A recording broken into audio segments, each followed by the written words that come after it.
রহমতের নবী এক আল্লাহর ইবাদতের বয়ান করেন, তাওহীদ, এক আল্লাহকে মানো। আলা লাহুল খালক ওয়াল আমর, সৃষ্টি যার, হুকুম চলবে তার। আল্লাহ ছাড়া কারো আইন চলবে না, কারো বিধান মানা যাবে না, কারো হুকুম মানা যাবে না। আসমানের মালিক কয় আল্লাহ, বলেন। জমিনের মালিক কয় আল্লাহ, তাহলে আইন চলবে দুই আল্লাহর। কয় আল্লাহর? এক আল্লাহর আইন চলবে। রিজিক দেয় কয় আল্লাহ? এক আল্লাহর খানা খাইয়া এক আল্লাহরে সেজদা দিবা, বটগাছে কেন, মাজারে কেন, কবরে কেন? সম্মান দেয়ার মালিক কয় আল্লাহ। ওই এক আল্লাহ যদি সম্মান দেয়, সে আল্লাহকেই তো তুমি সম্মান দিবা। ওই এক আল্লাহ যদি তোমার খানা দেয়, খাইয়া লইয়া শক্তিটা সে এক আল্লাহর পক্ষে ব্যয় করবা। আল্লাহ তাআলা বলেন, হেদায়াত যাকে দিব সে পেয়ে যাবে, যার কপাল খারাপ ও পাবে দূরের কথা, হেদায়াত পাওয়ার মুর্শিদও পাবে না, পথ প্রদর্শকও পাবে না, কোন মুরব্বী পাবে না। আল্লাহ বলেন, আমি এমন রহমান, আগে কোরআন শিখাইছি, পরে মানুষ বানাইছি, আগে মানুষ বানাই নাই। ও মালিক, উল্টা বললেন কেন? মুফাসসিরিনে কেরাম জবাব দিয়ে বলেন, আল্লাহর কথা ঠিক। বলে তা কেমন? বলে দুনিয়াতে যত মানুষ, আল্লাহর কাছে এই মানুষ জান্নাত পাবে না। আল্লাহর কাছে একদল মানুষ জান্নাত পাবে, সেই মানুষ এই মানুষ না। বলে এই মানুষ কারা? বলে এরা বংশগত মানুষ। এই মানুষ কারা? বলে এরা জন্মগত মানুষ, আদমের বংশের মানুষ। হিন্দুও তো আদমের বংশগত মানুষ, বৌদ্ধ ধর্মের মানুষও তো আদম নবীর সন্তান হিসাবে বংশগত মানুষ। বংশগত পরিচয় জান্নাত পাওয়া যাবে না। এ কারণে স্বয়ং আদমের সন্তান কাবিলও জান্নাত পাবে না। নূহ নবীর সন্তান কেনান জান্নাত পাবে না। ভালো করে বুঝো, ইব্রাহিম নবী একজন কত বড় জলিল কদর পয়গম্বর, বাবা আজর জান্নাত পাবে না। আল্লাহর কাছে একদল মানুষ জান্নাত পাবে। ওই মানুষ কারা? বলে এরা বংশগত পরিচয় না, এদের পরিচয় জন্মগত পরিচয় না, এদের পরিচয় হলো এরা গুণের মানুষ। কিসের মানুষ? গুণের মানুষ। এবার 2-4 মিনিটে সময় দিয়া শুনেন, গুণের মানুষ কাকে বলা হয়। বুঝার জন্য একটা মূলনীতি মনে রাখবেন। প্রত্যেকটা বস্তু তৈরি করার ক্ষেত্রে যিনি তৈরি করে, প্রত্যেকটা বস্তু বানানেওয়ালা একটা কাজের জন্য বানায়, ঠিক না?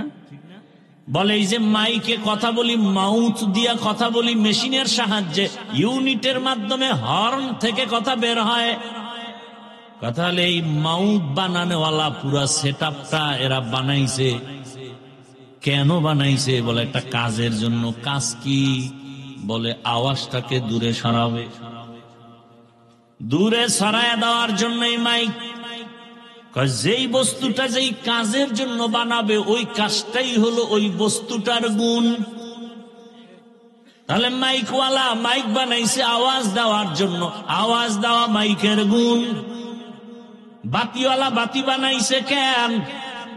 আলো দেওয়ার জন্য, আলো দেওয়া বাতির গুণ। পাখাওয়ালা পাখা বানাইছে কেন? বাতাস দিয়া ঠান্ডা করার জন্য, বাতাস দেওয়া পাখার গুণ। এই মূলনীতি। যেই বস্তুটা যেই কাজের জন্য বানাবে, ওই কাজটা হলো ওই বস্তুর গুণ। দেখেন আল্লাহ যত নীতি দিয়েছেন, একটাও যদি ভুল হয়, একটা ভুল, কয়টা? একটা ভুল আমাকে ধরায় দেন, আমি এখন দাড়ি কেটে ফেলি। এখন আমি ঘোষণা দিব আল্লাহ নাই, কোরআন নাই, কিচ্ছু নেই। কারণ আমাদের সবকিছুর মূলে কোরআন। কোরআন ভুল মানি সব ভুল, কোরআন ঠিক মানি সব ঠিক। একটা ভুল বের করে দেন কোরআন থেকে, এখন দাড়ি কেটে ফেলবো, নামাজ বাদ, রোজা বাদ। চাপাবাজি করবেন না, ধরায় দেন। আমি এখন সব জায়গায় একটা ওয়াদা করাইতেছি যুবকদেরকে, এখানে ওয়াদাটা করাতে চাই। ওয়াদা তো ওয়াদাই, ছুরি আসবে গলায়, কিন্তু ওয়াদা লঙ্ঘন হবে না। সেটা হলো, এখানে বহু আল্লাহর বান্দা আপনারা আছেন, আমরা আছি, ঠিক মতো নামাজ আদায় করি, দাড়ি রাখি, রোজা রাখি, পর্দা করি না। তার মানে কি সে নামাজের বিরোধী? না, সে আল্লাহ মানে না, রসুল মানে না, ইসলাম মানেন না? মানেন। বাবার সাথে সন্তানের ঝগড়া হয় না? হয় না। তার মানে বাবারে কেউ গালি দিলে মেনে নিবে? সে তো কলারটা ধরে বলবে, এই বেয়াদব। আমি বাবার সাথে তর্ক করি, ঠিক আছে, কিন্তু আমার বাবার অপমান করবি, এটা মেনে নেওয়া যাবে না। সেই ওয়াদাটাই করাবো। আপনি নামাজ পড়তে পারেন না, আমি আপনাকে বুঝাবো। আপনি রোজা রাখতে পারেন না, আমি আপনাকে বুঝাবো। এটাই ইসলাম। কিন্তু আপনার সামনে কেউ নামাজের বিরোধিতা করবে বা ইসলামকে খাটো করবে, এই সুযোগটা দিবেন না। এই ওয়াদা শুধু এতটুকু, যদি কেউ ইসলামকে ছোট করতে চায়, ওর কলারটা ধরে ফেলবেন আর বলবেন, এই রাধুনির বাচ্চা। কির বাচ্চা? রাধুনির বাচ্চা। ওর মা রাধুনি না? হ্যাঁ, কঠিন গালি দেওয়ার দরকার নাই, শালীন গালি। রাধুনির বাচ্চা, এটা গালি না, একটা সুন্দর কথা। শুনতে শোনা যায় গালি, আসলে কি গালি? রাধুনির সন্তান। আমার মা রাধুনি না? সবার মা রাধুনি না? রান্না করে না? গৃহিণী। এই রাধুনির বাচ্চা, নামাজ পড়ি না ঠিক, দাড়ি রাখি না ঠিক, চেষ্টা করতেছি, কিন্তু আমার আল্লাহকে, রসুলকে, ইসলামকে খাটো করবি, তো চামড়া তুলে ফেলবো। কি পারবেন? যদি পারতেন তো স্টেজে আলেমের সাথে বেদবি করে আপনারা তাকায় থাকেন কেন? আপনারা মোয়া চাবান না মজা লন? আলেমকে যখন বলে, আলেম তো কোরআন দিয়ে কথা বলে, হাদিস দিয়ে কথা বলে। রাষ্ট্রনীতি যদি কোরআনে না থাকে বলবো না, কাউকে বলতেও দিব না। এটা ওয়াজের প্যান্ডেল না রাজনীতির প্যান্ডেল? তো এই প্যান্ডেলে রাজনীতির নেতারা আসে কেন আর বক্তব্য দিয়ে ভোট চায় কেন? এটাতে কোনো সমস্যা নাই। আর আল্লাহর কোরআন দিয়ে যদি রাষ্ট্রনীতির ওয়াজ করে, এটা সমস্যা। আপনারা যদি সবাই বলতেন, এই নেতা সাহেব,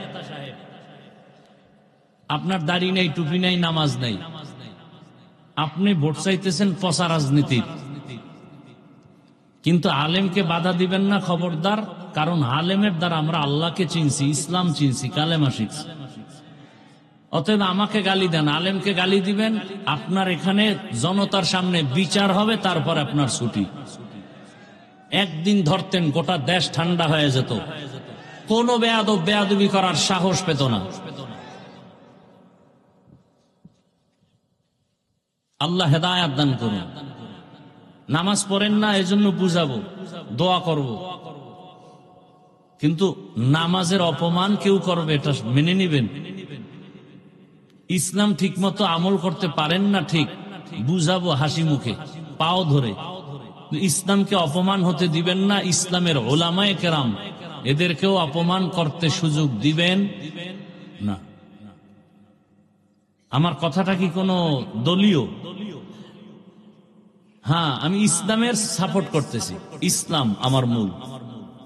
আপনি আওয়ামী লীগ, বিএনপি কি দল করেন, ওটা আমার জানার দরকার নেই, ওটা আপনার ব্যক্তিগত ইমানের বিষয়, সেক্ষেত্রে আপনাকে বুঝাবো। কিন্তু আমার ইসলাম জীবনের আসল, আমার কোরআন আমার আসল। এখানে কারোর সাথে কোনো আপোষ নাই, কোনো ছাড় নাই। আউল বাউল ফাউল। বাউল মানে কি? বাউল শব্দের অর্থ জানেন? হ্যাঁ, না, গুগলে সার্চ দেন না। বাউল শব্দের অর্থ হলো উন্মাদ, পাগল। গুগলে সার্চ দেন, বাউল শব্দের অর্থ হলো উন্মাদ, পাগল। বুঝেন নাই? আর বাউল শিল্পী লিখে সার্চ দেন, দেখবেন যাযাবর জাতি।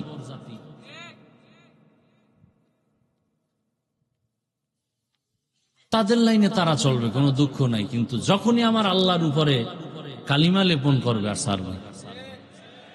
সোজা কথা, কোনো পেশ নেই। হিন্দু, তুমি হিন্দু ধর্ম পালন করো, ইসলাম কোনো বাধা। খ্রিস্টান তার ধর্ম পালন করবে, ইসলাম বাধা দিবে না। কি? কিন্তু ইসলামের উপর আক্রমণ করলে ছাড় দেবে না। আপনি নামাজ পড়েন না, দুঃখ নাই, বুঝাবো। নামাজ পছন্দ করেন না কইলেই ভিড়া। নামাজ পড়েন না এক জিনিস, পছন্দ করেন না আর এক জিনিস। আপনি দাড়ি রাখেন না, আপনাকে বুঝাবো, কোনো ঝগড়া নাই, কারণ আপনি মুমিন। যদি বলেন আমি দাড়ি পছন্দ করি না, তাজা বেঈমান। আপনি পর্দা করেন না, কোনো ঝগড়া নাই, আপনি মুমিন, করবেন, বুঝাবো, আশা আছে। যদি বলেন পর্দা পছন্দ করি না, আপনি বেঈমান, আপনাকে ছাড় দেওয়া যাবে না। আপনি কোরআনের আইনে রাজনীতি করেন না, ইসলামী রাজনীতি করেন না, কোনো দুঃখ নাই, আপনাকে পারলে বুঝাবো, না পারলে নাই। কিন্তু যদি আপনি বলেন আমি পছন্দ করি না, তো আপনি বেঈমান, আর ছাড় নাই। কথা বুঝাইতে পারছি? আপনি আওয়ামী লীগ করেন, আমার দুঃখ নাই, আপনারা বুঝাবো যে ভাই এটা এটা এটা কুফুরি মতবাদ, সেই বুঝাবো। যখনই আপনি ইসলামী রাজনীতির বিরুদ্ধে বলবেন, তখন আর আপনার সাথে কোনো মহব্বতের আওয়াজ চলবে না। তখন আপনার যতদিন লাগে আমার একদিন। কি এখনো ভয় পাইতেছেন না?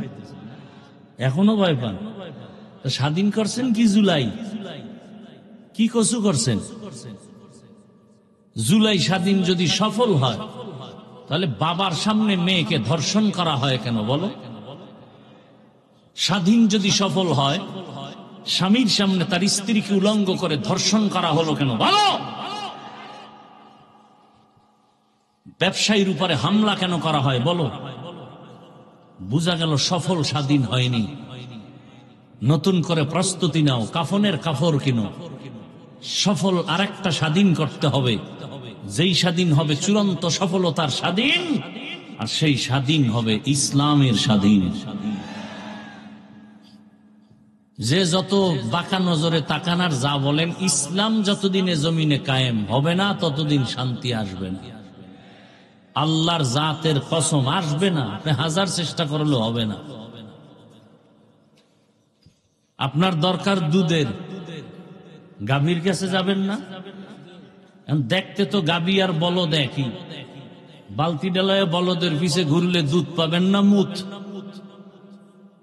দুধ আর কপালে আসবে না, মুত খাইয়া মারা লাগে। শান্তির ঠিকানার নাম ইসলাম। পৃথিবীতে আর কোনো ঠিকানায় শান্তি নাই, একমাত্র ইসলাম। ইসলামে কোনো দুর্নীতি নাই, জুলুম নাই, মিথ্যা নাই, অত্যাচার নাই, আঘাত আক্রমণ নাই, গালাগালি নাই। এর নাম ইসলাম। কি আছে ইসলামে বলে? দুইজন দেখা হলে কি দাও? সালাম। মানে কি? শান্তি। এ তো শান্তি শুরু। দেখা হলেই সালাম। তার মানে বেগানাকে সালাম দেওয়া যাবে না, জায়েজ নাই। কারণ হ্যাঁ শান্তি হবে না, হবে অশান্তি। উল্টা পাল্টা সালাম দিলে অশান্তি। বেগানাকে সালাম দেওয়া যাবে না। মায়েরে সালাম দিবা, সালাম দেয় না। চাচতো বোন রে দেয়, মামতো বোন রে দেয়, না লাগলেও দেয়। বউরে সালাম দেয় না, হজরতে বেআইনেরে সালাম দেয়। হারাম, জায়েজ নাই। যাকে সালাম দিলে মোহাব্বতের কেন্দ্র করে ফিতনা হবে, সেখানে সালাম দেওয়া জায়েজ নাই। অপবিত্র কাজে সালাম দেওয়া যাবে না। বৈধভাবে আপনি যাকে দেখবেন তাকে সালাম দিবেন। আল্লাহ তো সালাম শান্তি। ইসলাম কি বলে? এই বড় সাহেবরা ছোটদেরকে মায়ার নজরে দেখবা, এটা ইসলাম। ছোটরা বড়দেরকে মায়ার নজরে দেখবা, এটা ইসলাম। সব বড়রা যদি ছোটদেরকে মায়ার নজরে দেখেন, কোনদিন বড়রা ছোটদের উপরে জুলুম করবে না। সব ছোটরা যদি বড়দেরকে সম্মানের নজরে দেখেন, কোনদিন ছোটরা বড়দের সাথে বেয়াদবি করবে না। দেখেন না, নুরানির ছাত্র কি বুঝে, কিন্তু মুরব্বী দেখলে সালাম দেয়, জোতা সোজা করে দেয়। কারণ ও মাদ্রাসায় গিয়েই শিখছে বড়দের সাথে আদব রক্ষা করো, সালাম দাও। মাকে সালাম দেয়, বাবাকে সালাম দেয়। মুরব্বী দেখলে রাস্তা সাইড করে দাঁড়ায়। এর নাম আদব, এর নাম ইসলাম। ও জীবনে কোনোদিন বড়দের সাথে বেয়াদবি করবে না, ছোট থেকে শিখতেছে।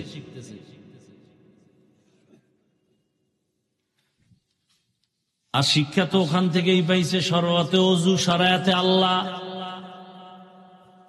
একই অক্ষর স্কুলে গিয়া যখন পড়ছে তখন শিখছে শরআতে অজগর,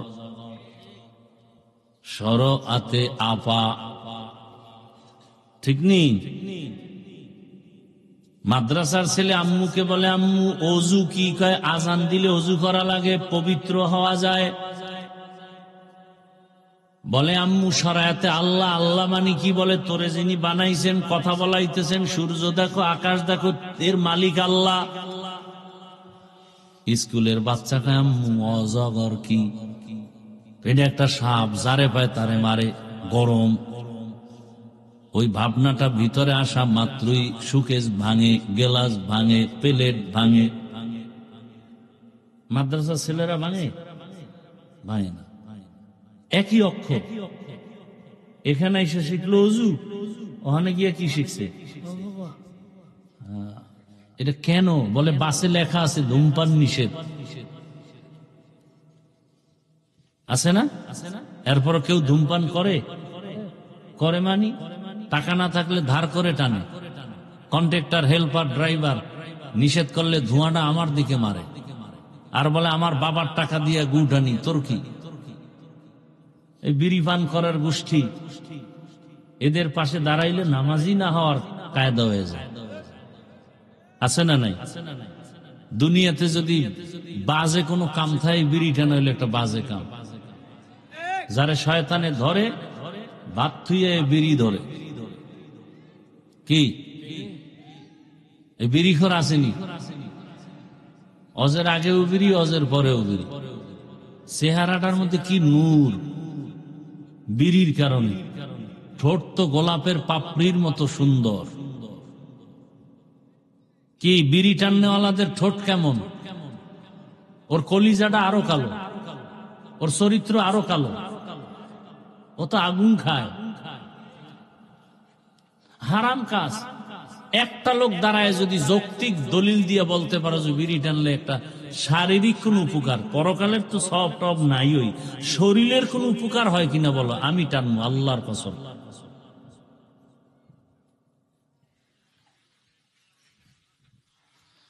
হ্যাঁ, আসলে জন্মগত যেটি চরিত্র অভ্যাস খারাপ, এটারে ফিরানো কঠিন। কুকুরের জন্মগত অভ্যাস কি? পায়খানা খাবে। ওরে হাজি বিরিয়ানি দিলে খামইব, বলবে পায়খানা দিতে হইবে, এটা ফিনিশিং। যাকে চরিত্র নষ্ট ছোটবেলার থেকেই। এই যে সারা রাত যেটি মোবাইল চালায়, সারা রাত, এই তো 24 ঘন্টা জেনার ফিকিরে থাকে।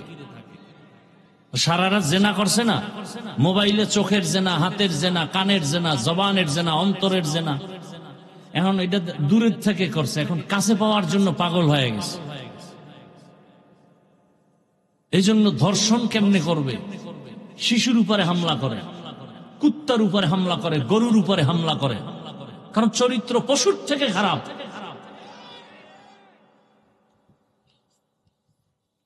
আল্লাহ হেদায়াত দান করেন। মরেও তো বিদায় নিতে পারে না, থাম করে নাই। বিষয় কি? মরণ অস্ত্র তো অল টাইম গলায় তাবিজ বানাইছে। বাইক, দৃশ্যমান মরণ অস্ত্রের নাম বাইক। কি কয় এলাকায়? হুন্ডা। এই যুবকরা বলো তো, বাস, ট্রাক, অন্যান্য গাড়ি আর বাইকের তুলনায় গড়ে মানুষ মরে কোনটার অ্যাক্সিডেন্টে? জানো এটাই মরবে, তো ঘর থেকে, মায়ের থেকে বিদায় নিয়ে যাও না কেন? আর ভালো কাজে যাও না, যাও তো আকাম করতে।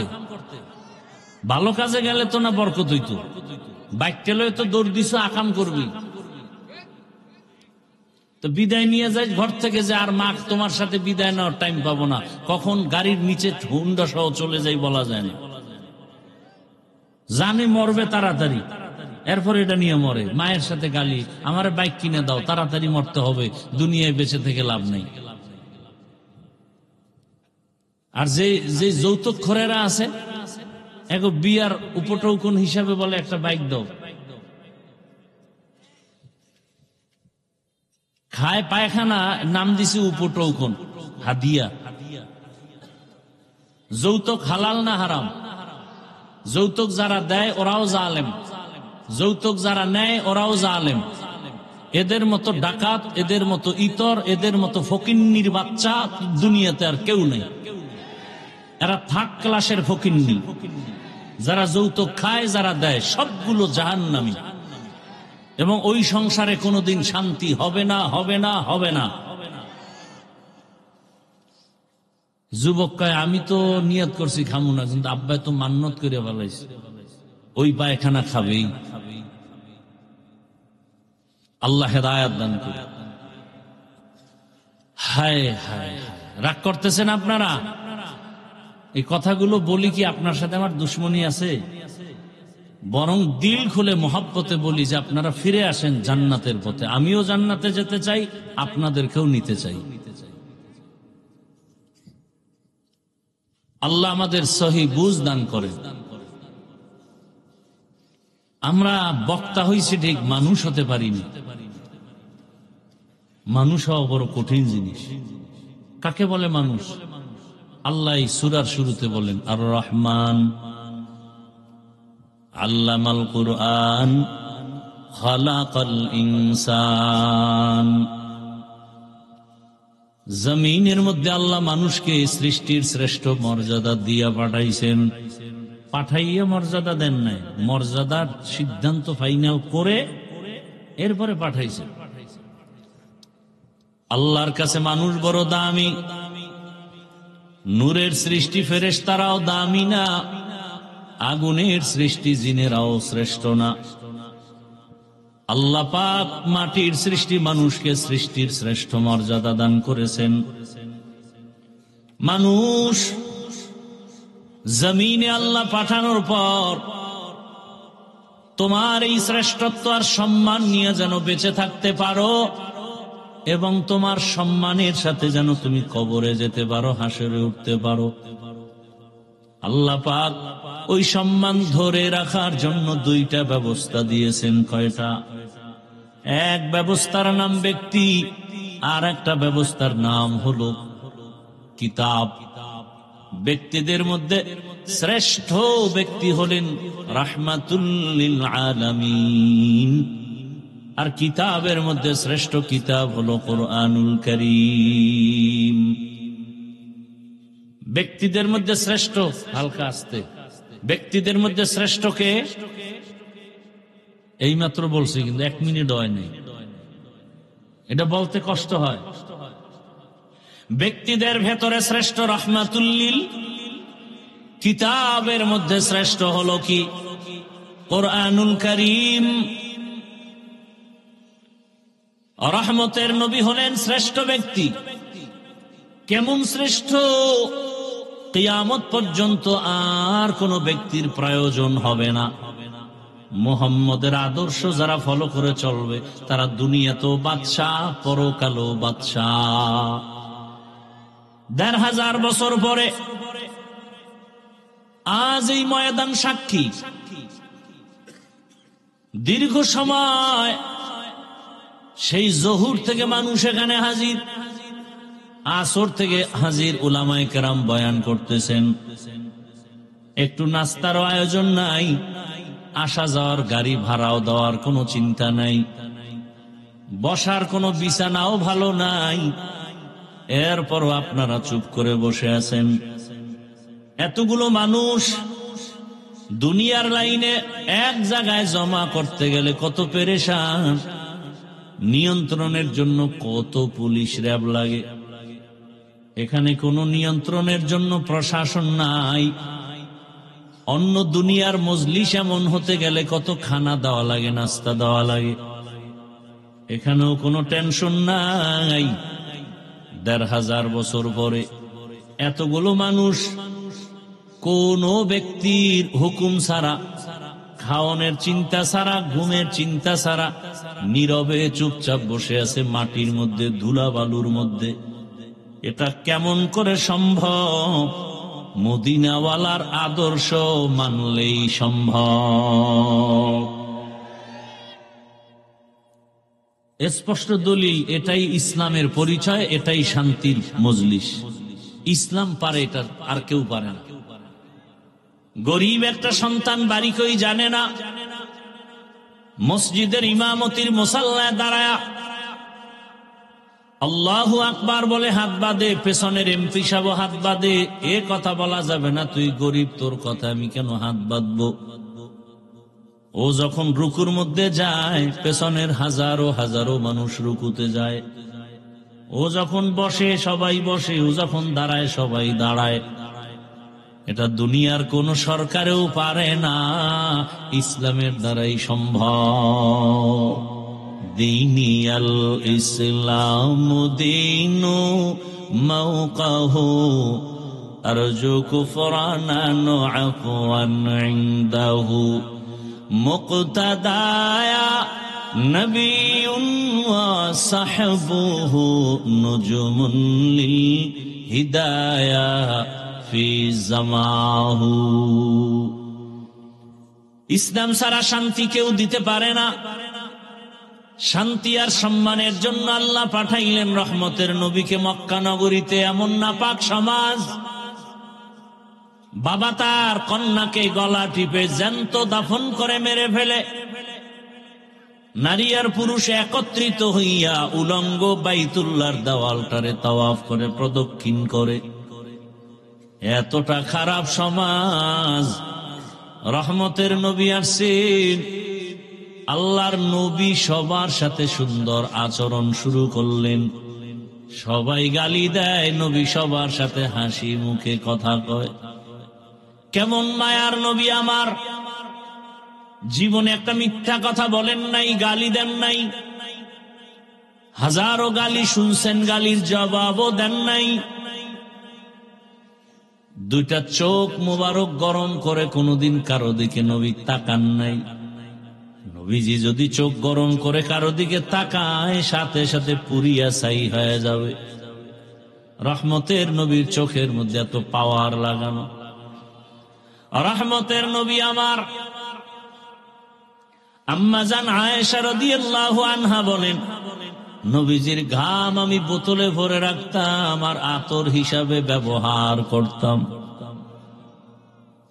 রহমতের নবী এমন দয়ার নবী, রহমতের নবীর চেহারাটার দিকে একটা নজর দিলেই কলিজা ঠান্ডা হয়ে যেত। 7 দিনওয়ালা না খাওয়া ব্যক্তির ক্ষুধা মিটে যেত। এমন মায়ার নবী আমার। দ্বিতীয় আর একজন ব্যক্তি পাবেন না যে জীবনে মিথ্যা বলে না, গালি দেয় নাই। রহমতের নবী এত দামি। ওই মায়ার নবীর আদর্শ দীর্ঘ 40 বছর পর্যন্ত নবী শুধু ব্যবহার, সুন্দর আচরণ। কাউকে বলে না নামাজ পড়ো, রোজা রাখো, জিকির করো। 40 বছর পর আল্লাহ তাআলা দ্বিতীয় ব্যবস্থা কোরআন নবীর কাছে দিলেন। নবীর কাছে আসা মাত্র দাওয়াতে নবী নেমে পড়লেন।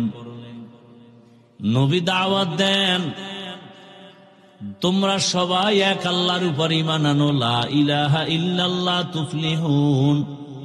যদি লা ইলাহা ইল্লাল্লাহ বলো, তোমার জন্য জান্নাত ওয়াজিব হয়ে যাবে। মান ক্বালা লা ইলাহা ইল্লাল্লাহ ফাদাখালাল জান্নাহ। ও আবু হুরায়রা, ঘোষণা দিতে বলো, যে বলবে লা ইলাহা ইল্লাল্লাহ সে জান্নাতি হয়ে যাবে। ভাইরা আমার,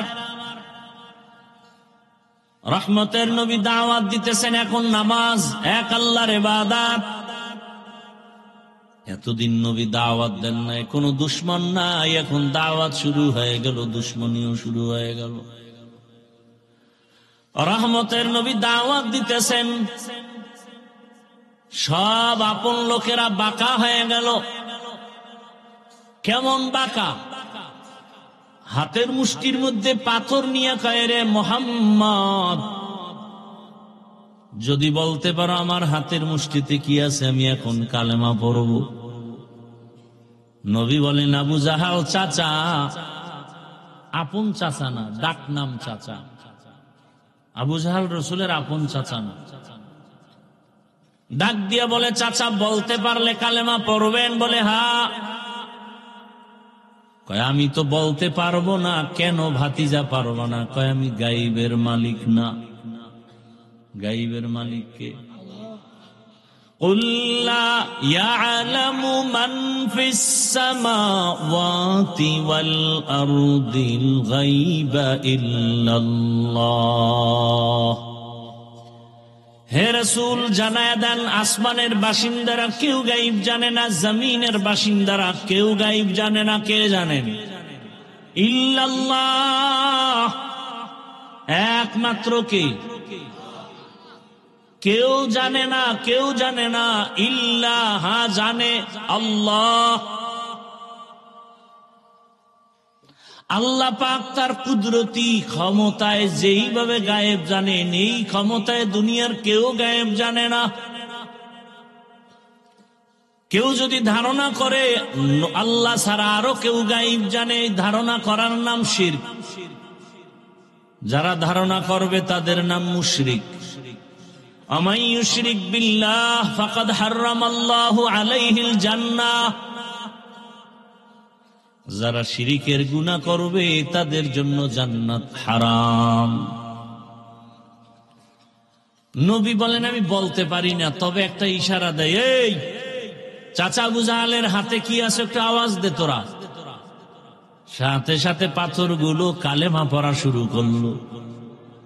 আবু জাহাল পাথরগুলো মাটির মধ্যে ফেলে বলে, ভাতিজা তুমি জাদুকর, আমি আগে জানতাম না। কপাল বড় খারাপ। রহমতের নবী এক আল্লাহর ইবাদতের বয়ান করেন, তাওহীদ, এক আল্লাহকে মানো। আলা লাহুল খালকু ওয়াল আমর, সৃষ্টি যার, হুকুম চলবে তার। আল্লাহ ছাড়া কারো আইন চলবে না, কারো বিধান মানা যাবে না, কারো হুকুম মানা যাবে না। আসমানের মালিক কয় আল্লাহ, বলেন। জমিনের মালিক কয় আল্লাহ, তাহলে আইন চলবে দুই আল্লাহর। কয় আল্লাহর? এক আল্লাহর আইন চলবে। রিজিক দেয় কয় আল্লাহ? এক আল্লাহর খানা খাইয়া এক আল্লাহরে সেজদা দিবা, বটগাছে কেন, মাজারে কেন, কবরে কেন? সম্মান দেয়ার মালিক কয় আল্লাহ। ওই এক আল্লাহ যদি সম্মান দেয়, সে আল্লাহকেই তো তুমি সম্মান দিবা। ওই এক আল্লাহ যদি তোমার খানা দেয়, খাইয়া লইয়া শক্তিটা সে এক আল্লাহর পক্ষে ব্যয় করবা। আল্লাহর দেওয়া খাইয়া কুফরি মতবাদের পেছনে কেন শক্তি ব্যয় করো? গণতন্ত্র রক্ষায় জীবন আমরা দিয়ে দিব। গণতন্ত্র আবিষ্কার করেছে আব্রাহাম লিঙ্কন। কে? কুফরি মতবাদ। বলে ওদের মতবাদ কি বলে? সব ক্ষমতার মালিক জনগণ। আপনার ঈমান কি বলে? সব ক্ষমতার মালিক কে বলেন? ইনিল হুকমু ইল্লা লিল্লাহ, ইন্নাল্লাহা আলা কুল্লি শাইইন কাদির। সব ক্ষমতার মালিক একমাত্র আমার আল্লাহ। জনগণ যদি সব ক্ষমতার মালিক হও, বলো করোনার সময় মাথা হাঁটুর তলে দিলা কেন? কয়েকদিন আগে ভূমিকম্প হলো, ফিরাইলা না কেন? এটা কোন থানা? সিগনালে ফিরে গেছো কিন্তু। সাবধান। মিডিয়া যেভাবে আতঙ্ক ছড়ায় দিতেছে, সাবধান। পুরা জমিনটারে যদি একটা বাড়ি দেয়, দুনিয়াটা ধ্বংস হতে 1 সেকেন্ড লাগবে না। তুমি বিল্ডিং থেকে দৌড়ে যাবা কো? যদি মাটি ধসে যায় তোমার উপায় কি? মাটি ফাঁক হয়ে যাবে, তুমি ভিতরে যাবা, ধরবালারও টাইম নেই। কাদের কুদরত দারি বার কামাল, আন্তা রব্বি আন্তা হাসবি জুল জালাল, তুহি কাদের জলিলুল্লাহ জাহাদার, বহর হালে তুহি মেরা নিগাহদার। রহমতের নবী দাওয়াত দিতে দিতে হঠাৎ করে একদিন বললেন, রহমানের ইবাদত করো। কাফের মুশরিকরা নবীকে আটকাবার জন্য ফাও প্রশ্ন করত, লাগে না তারপরও করত। সুযোগ পেয়ে গেছে মুশরিকরা কয়, রে আব্দুল্লাহর সন্তান, এতদিন বলছো এক আল্লাহরে ডাকবো, ইবাদত করবো, এখন আবার রহমানের ইবাদতের কথা বলো। বলো তো আবার রহমান কি আর একজন মানির রহমান? এতদিন আল্লাহ বললা, এখন আবার রহমানের কথা বলো, রহমানকে বলো। তোমার আল্লাহ কি দুইজন কয় না, একজন তো রহমানকে। অপেক্ষা কর, আমার আল্লাহ রহমানের পরিচয় দিয়া আয়াত নাজিল করে নবীকে বলে, নবী ওদের শুনায় দেন আমি রহমানকে। আর রহমান আল্লামাল কুরআন খালাকাল ইনসান, রহমান হলেন তিনি, কোরআন শিখাইলেন যিনি, মানুষ সৃষ্টি করলেন যিনি। রহমান হলেন তিনি যিনি আগে কোরআন শিখাইছেন, তারপরে মানুষ সৃষ্টি করেছেন। প্রশ্ন বড় জটিল। আমরা তো সৃষ্টি হয়েছি আগে, তারপরে কোরআন শিখলাম। আর আল্লাহ কয় না, আমি আগে কোরআন শিখাইছি, পরে মানুষ সৃষ্টি করেছি। বাস্তবতা পুরাটা উল্টা। ও মালিক, উল্টা বললেন কেন? মুফাসসিরিনে কেরাম বলেন, আমার মালিকের কথা উল্টা না, আমাদের বুঝের মেমোরির জিবি বড় দুর্বল। আমাদের মেমোরি দুর্বল। সবার ভেতরে মেমোরি আছে না নেই? দেখতে কালার সব এক, কিন্তু জিবির মধ্যে মাপজব আছে। কারো মাথা সব একই ডিজাইন, কিন্তু ভেতরের জিবি কারো 1 জিবি, 2 জিবি, 4 জিবি, ভাগ ভাগ করা আছে। তুমি 1 জিবি ওয়ালা, বাংলা, অঙ্ক, ইংরেজি, ইতিহাস, ভূগোল পড়তে গিয়া তুমি ফেটা হয়ে গেছো, পারো না। আর একজনের জিবি একটু বেশি, সে মাওলানা, মুফতি, মুহাদ্দিস, মুফাসসির, আবার ডাক্তার আছে না নাই? কওমিতেও পড়ছে, আলিয়ায়ও পড়ছে, ভার্সিটিতেও পড়ছে। তার মেমোরির জিবি তাজা। আর তুমি যে 1 জিবি দৌড়াও, মাঝে মাঝে হ্যাং হয়ে গেলেই তো আলেমরে গালি দাও। জিবি যাও আছে, মাঝে মাঝে হ্যাং হয়ে যায়, তখনই মাকে গালি দেয়, বাবারে গালি দেয়, আলেমরে গালি দেয়, শিক্ষকের সাথে বেয়াদবি করে।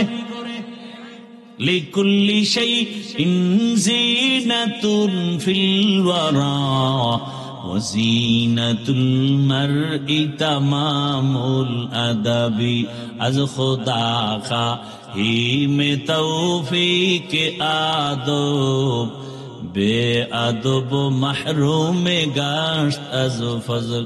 রাত্র কি 12টা বাজে? ঘুমের নেশা। বাঙালি কি রাতে ঘুমায়? সবাই তো মোবাইলের হক আদায় করে। তো কি কষ্ট হইতেছে না? ধৈর্য শেষ? হ্যাঁ, আমি ওই চালান চালাই না যে আমার চালানোর ক্ষেত্রে সজাগ থাকবে না। ঘুমান্ত মানুষ নিয়ে আমি গাড়ি চালাতে পারি না। আমি সচেতন মানুষকে কথা বলতে পারি। যে শুনতে চায় না তাকে আমার জোর করে শোনানোর দরকার কি? দোয়া করে চলে যাব। আপনার কাছে আমিও ঠেকা না, আর দিনের স্বার্থে ঠেকা, এই জন্যই তো কষ্ট করতেছি। কিন্তু আপনি যদি অবমূল্যায়ন করেন, এই কিছু লোক করতেছে, এটি কি বিড়ি টানতে যায়? বিড়ির নেশায় ধরছে। হ্যাঁ, কপাল বেশি সুবিধা না? নিজের কপালও পুরে, অন্যের কপালও পুরার অপচেষ্টা চালায়। এই যাদের উঠার ব্যারাম, আপনারা মাঠের প্যান্ডেলের ভিতরে আপনারা থাকেন কেন? আপনারা ওই দূরে আপনাদের জন্য মাইক লাগানো হয়েছে, এই যে পাওয়ারলেস যেটি, এটির জন্য মাইক লাগানো হয়েছে না কমিটি? হ্যাঁ, ও সিফাগল্লিতে বয়ে বিড়ি টানবা আর বয়ান শুনবো। প্যান্ডেলের মধ্যে ঢুইকা ডিস্টার্ব কেন? কত আলেম ওলামা বসা, এদেরকে ডেঙ্গিয়ে বের হন, ভয় লাগে না? কেন ক্ষতি করে না আমাদের? বলেন তো, আপনি কি ক্ষতির জন্য জন্ম নিছেন? জীবনটা খালি অন্যের ক্ষতিই করবেন।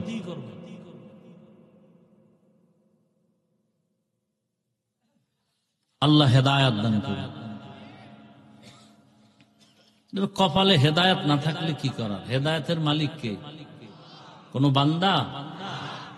মান ইয়াহদিল্লাহু ফাহুয়াল মুহতাদ ওয়া মান ইউদ্লিল ফালান তাজিদা লাহু ওয়ালিয়্যাম মুরশিদা। আল্লাহ তাআলা বলেন, হেদায়াত যাকে দিব সে পেয়ে যাবে, যার কপাল খারাপ ও পাবে দূরের কথা, হেদায়াত পাওয়ার মুর্শিদও পাবে না, পথ প্রদর্শকও পাবে না, কোন মুরব্বী পাবে না। আল্লাহ বলেন, আমি এমন রহমান, আগে কোরআন শিখাইছি, পরে মানুষ বানাইছি, আগে মানুষ বানাই নাই। ও মালিক, উল্টা বললেন কেন? মুফাসসিরিনে কেরাম জবাব দিয়ে বলেন, আল্লাহর কথা ঠিক। বলে তা কেমন? বলে দুনিয়াতে যত মানুষ, আল্লাহর কাছে এই মানুষ জান্নাত পাবে না। আল্লাহর কাছে একদল মানুষ জান্নাত পাবে, সেই মানুষ এই মানুষ না। বলে এই মানুষ কারা? বলে এরা বংশগত মানুষ। এই মানুষ কারা? বলে এরা জন্মগত মানুষ, আদমের বংশের মানুষ। হিন্দুও তো আদমের বংশগত মানুষ, বৌদ্ধ ধর্মের মানুষও তো আদম নবীর সন্তান হিসাবে বংশগত মানুষ। বংশগত পরিচয় জান্নাত পাওয়া যাবে না। এ কারণে স্বয়ং আদমের সন্তান কাবিলও জান্নাত পাবে না। নূহ নবীর সন্তান কেনান জান্নাত পাবে না। ভালো করে বুঝো, ইব্রাহিম নবী একজন কত বড় জলিল কদর পয়গম্বর, বাবা আজর জান্নাত পাবে না। আল্লাহর কাছে একদল মানুষ জান্নাত পাবে। ওই মানুষ কারা? বলে এরা বংশগত পরিচয় না, এদের পরিচয় জন্মগত পরিচয় না, এদের পরিচয় হলো এরা গুণের মানুষ। কিসের মানুষ? গুণের মানুষ। এবার 2-4 মিনিটে সময় দিয়া শুনেন, গুণের মানুষ কাকে বলা হয়। বুঝার জন্য একটা মূলনীতি মনে রাখবেন। প্রত্যেকটা বস্তু তৈরি করার ক্ষেত্রে যিনি তৈরি করে, প্রত্যেকটা বস্তু বানানেওয়ালা একটা কাজের জন্য বানায়, ঠিক না?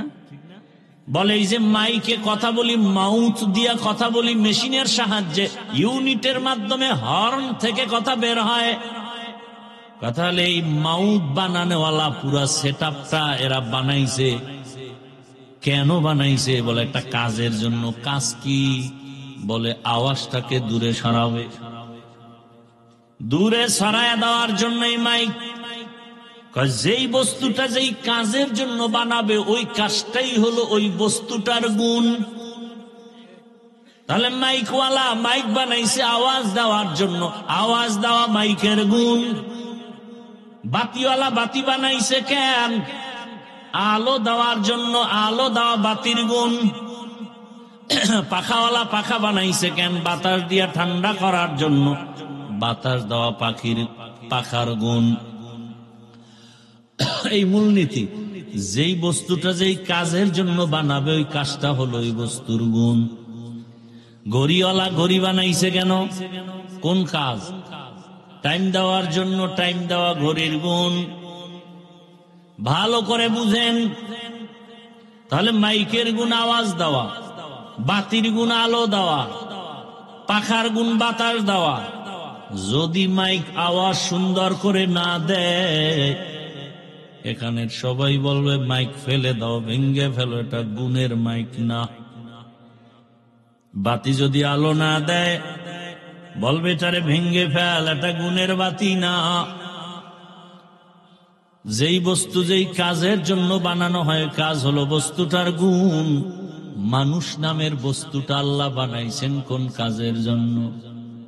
বলেন না কেন? মা খালাকুতুল জিন্না ওয়াল ইনসি বাখা জুজ ইবাদাত মিস্তে মাকসুদাত জাহা। মানুষ বানাবার একটাই কাজ, ইবাদত। কার ইবাদত? ইবাদত মানি মসজিদের মধ্যে বসে বসে তাসবিহ টানো, জিকির করো। না, জীবনে তুমি যা করবা, যা বলবা, সব হবে ইবাদত।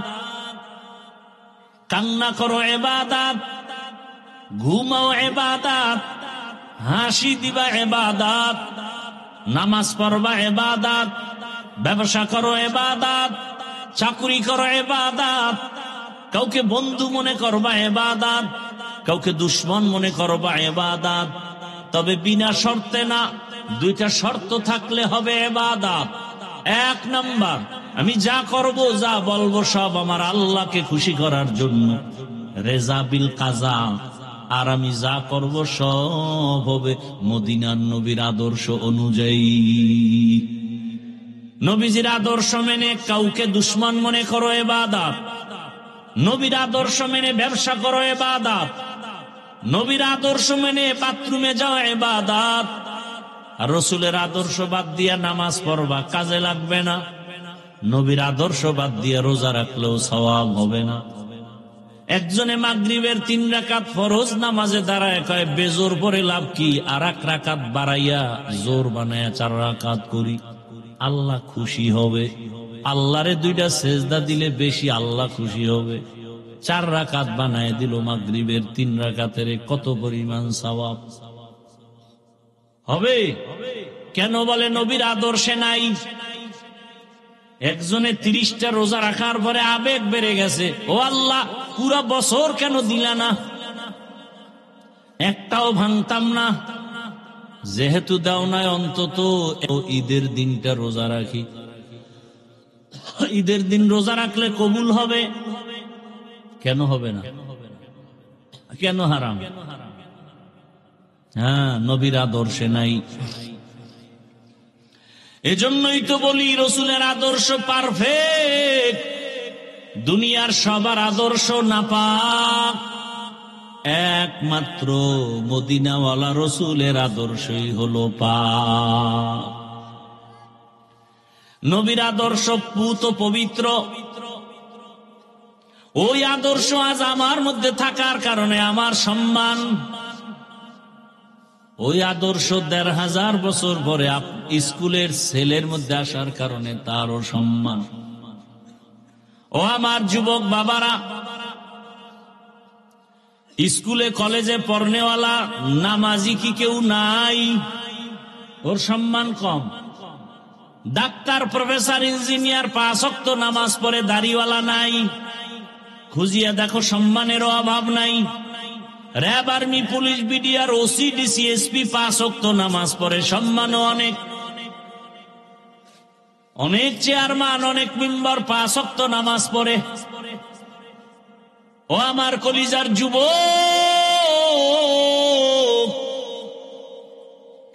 তোমার জেনারেল লাইনের ছেলেটা যদি স্কুল কলেজে পড়ে নামাজ পড়ে, তুমি তোমার বিবেক দিয়া জবাব দাও, তোমার কপালে কার বরদোয়া লাগছে? তুমি পারো না কেন? তোমার মতো সন্তান রাস্তায় গাড়ি চালায় নামাজ পড়ে, কৃষি কাজ করে নামাজ পড়ে, নদীর মধ্যে মাছ ধরে নামাজ পড়ে, তুমি পারো না কেন? তোমার কপাল খারাপ। কারো বরদোয়া লাগছে বলো? অবশ্যই বরদোয়া লাগছে। হয়তো মা বাবার বরদোয়া লাগছে, কি জানি মায়েরে কথা বইলা কাদাইছো রে বাবা। শিক্ষকের বরদোয়া লাগছে, কোন কথা বলে জানি শিক্ষকের বেয়াদবি করে কাদাইছো, না জানি আবার আলেম ওলামার সাথে বেয়াদবি করে কাদাইছো, বরদোয়া লেগে গেছে। এই 3 জায়গার বরদোয়া লাগলে কপাল শেষ। আর এই 3 জায়গার দোয়া পাইলে তোমার মতো সফল জীবনওয়ালা কেউ হবে না। ডাক্তার জাকির নায়েকের এত সুনাম কেন? একজন হোমিওপ্যাথিক ডাক্তার। কে জানে তার বাবা কে, কে জানে তার মা, কে জানে তার বাড়ি কই। গোটা দুনিয়া তাকে চিনে ফেলেছে সম্মানের মহাব্বতে। টাকার কারণে না, ক্ষমতার বাহাদুরিতে না। একজন হোমিওপ্যাথিক ডাক্তারের এত সুনাম, অবশ্যই 3 জায়গার দোয়া লাগবে। মা বাবার দোয়া, শিক্ষকের দোয়া, ওলামায়ে কেরামের দোয়া। এই 3 জায়গার দোয়া নিয়ে ডাক্তার হও, কসম আল্লাহর, সর্বোচ্চ সম্মান তোমার হবে এই দেশে।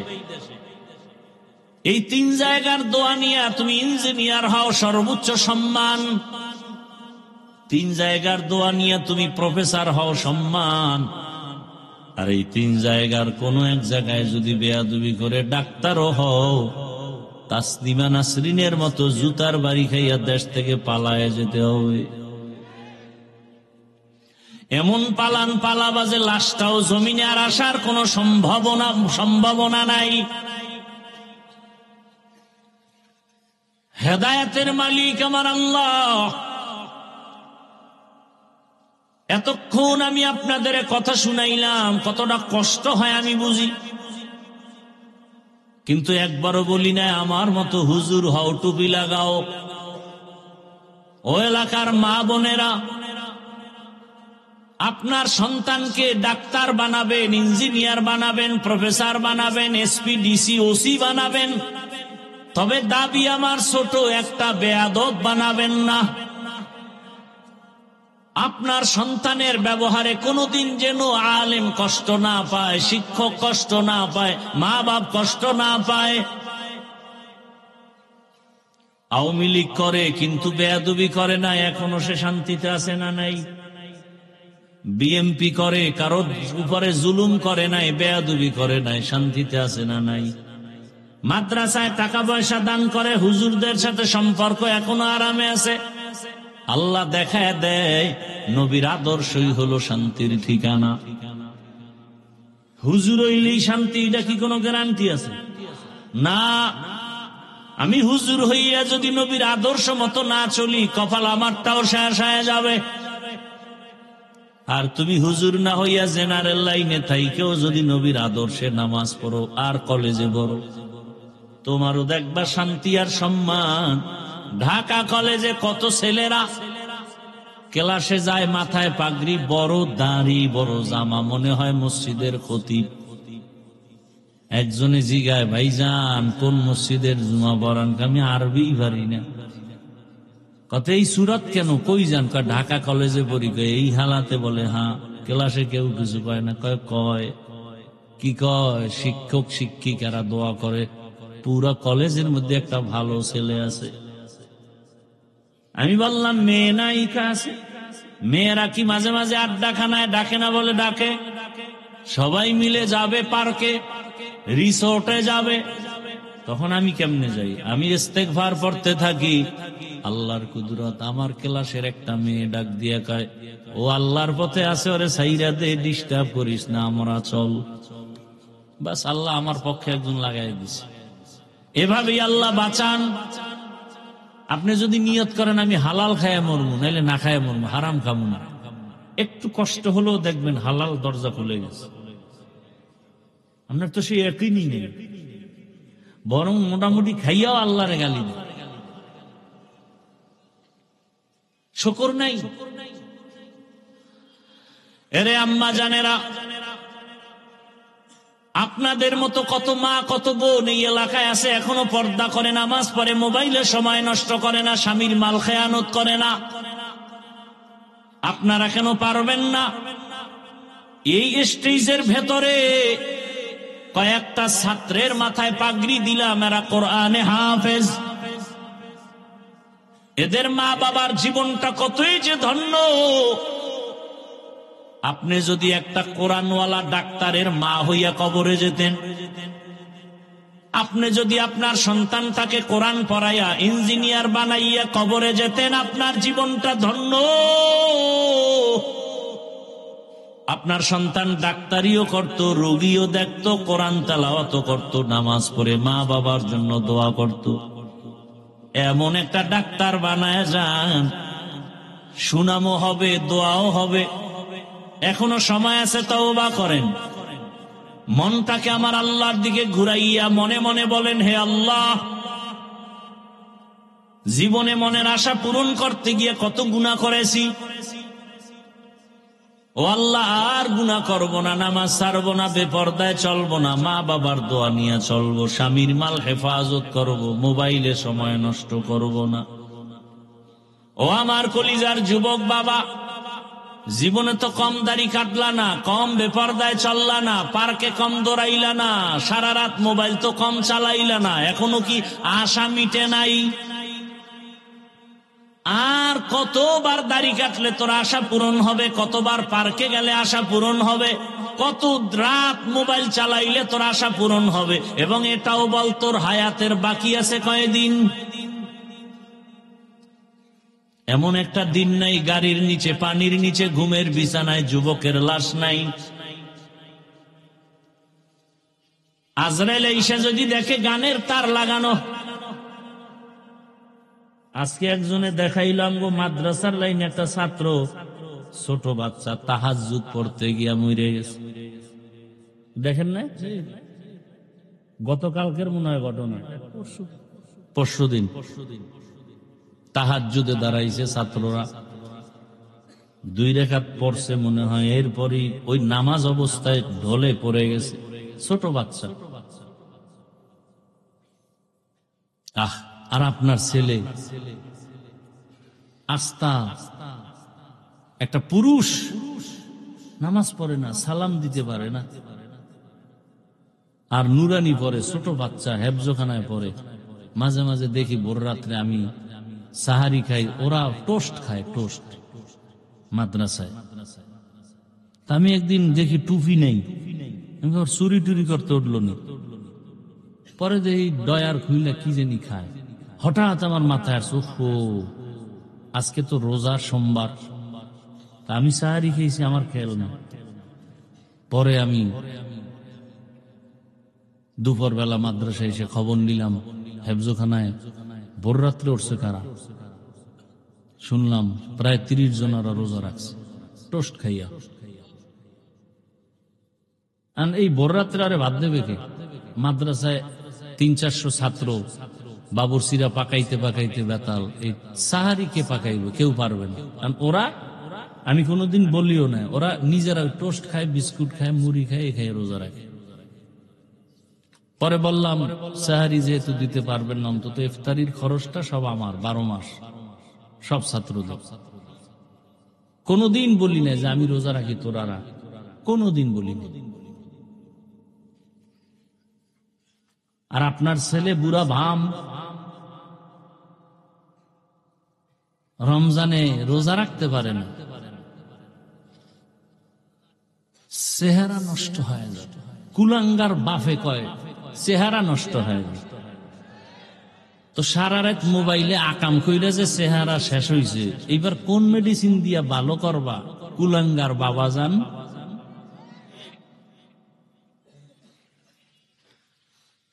এখনো সময় আছে, তওবা করো। অনুরোধ করে বলছি, তওবা করো। পর্দার আড়ালের মা বোনেরাও তওবা করেন, যুবক বাবারাও তওবা করো। মনটাকে আল্লাহর দিকে ঘুরায় বলো, আর নামাজ ছাড়বো না, বেপর্দায় চলবো না, মা বাবারে কষ্ট দিব না। শিক্ষকের দোয়া নিয়ে, ওলামায়ে কেরামের দোয়া পরামর্শ নিয়ে নবীজির তরিকা মেনে চলবো। তওবা করার মতো যদি কারো অন্তর তৈরি হয়, খাঁটি তওবার নিয়ত যাদের আছে, 2 হাত আমার আল্লাহকে দেখায় দাও। আয় আল্লাহ, হাতগুলো কবুল করে নেন, তওবা কবুল করে নেন। তওবার উপরে মজবুত হইয়া চলার মতো তৌফিক দান করেন, আমিন। আলহামদুলিল্লাহি রাব্বিল আলামিন। والصلاة والسلام على سيد الأنبياء والمرسلين وعلى آله وأصحابه أجمعين يا أرحم الراحمين يا أرحم الراحمين يا أرحم الراحمين رب ارحمهما كما ربياني صغيرا اللهم إنك عفو كريم تحب العفو فاعف عنا اللهم إنا نسألك رضاك والجنة ونعوذ بك من سخطك والنار اللهم إنا نعوذ بك من البرص والجنون والجذام وسيء الأسقام উদয়ার মালিক কুদরতের দরজা খুলে দেন আমরা সবাই গুনাহগার তওবার নিয়তে হাত তুলেছি মেহেরবানি করে আমাদের গুনাহ মাফ করে দেন।